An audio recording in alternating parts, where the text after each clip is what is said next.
All right, let's hear from Klay Thompson, who had 14 points in the win. Klay, there was so much going on today. Take us through hearing that Mike had taken the job with Sacramento, then obviously the tragedy, Adrian Payne, then knowing that Steve was out. What were you guys kind of ricocheting all over with emotion? What was the feelings like going into this game? Yeah, it was an emotional day. Prayers up to Adrian, his family, and Draymond. I know they played together. It's just a terrible loss of life, and his legacy will live on. But it's just a sad day. Really happy for Mike B, though. I mean, he is going to do great things for Sacramento, and I mean, his head coaching record for Warrior playoffs game, I think, is undefeated. So we did miss Steve a lot, just his voice, his presence, but we've been here before. I mean, 2017 when Mike took over and we rolled off a lot of wins. So I reflected on that a lot, and just a up and down day as far as emotions were going. What do you make of Steph in the fourth quarter tonight? Just Steph being Steph? Yeah, absolutely. I mean, him, and JP, the shots weren't falling like we wanted them to. But that's just Steph. He has that mindset where he is the best shooter of all time, and it just takes one good look at the rim or at the free throw line, and when that happens, the floodgates open. And we stuck with it tonight as a whole, and I'm very proud of the way everyone competed. And during this time of the year, some days are going to be ugly as far as offensively, but we really got gritty on the defensive end and willed it out.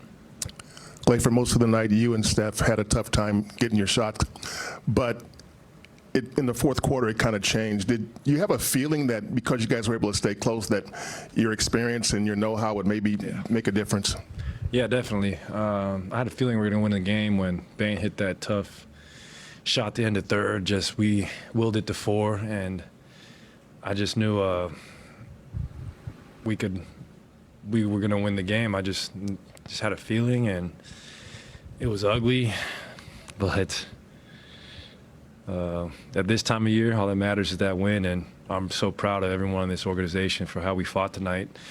And even though they're missing their best player, they still had a great record without him, and they play very good defense, and just a gutsy performance all around tonight. How comfortable are you feeling with Steph's walking to the line several times in the final minute? I mean, I think I speak for everyone in that arena that we're feeling, very comfortable. He's been a multiple free throw champ, and I think he's probably over 90% for playoff career. So that's the one guy. I mean, we got a few guys, but you do not want to send him to the line. Mike credited Andre and Draymond specifically as leaders or whatever, help him get through this. Did you notice them? Were they saying more? Was there real leadership shown? I think so. They always have conversations on the side, just talking hoops, talking defense, and Andre's been such a great presence for us this year, not only for the young guys, but us, the coaching staff, and Draymond's one of the most intelligent minds on the basketball court. So I know they were probably bouncing ideas off each other, and it worked out.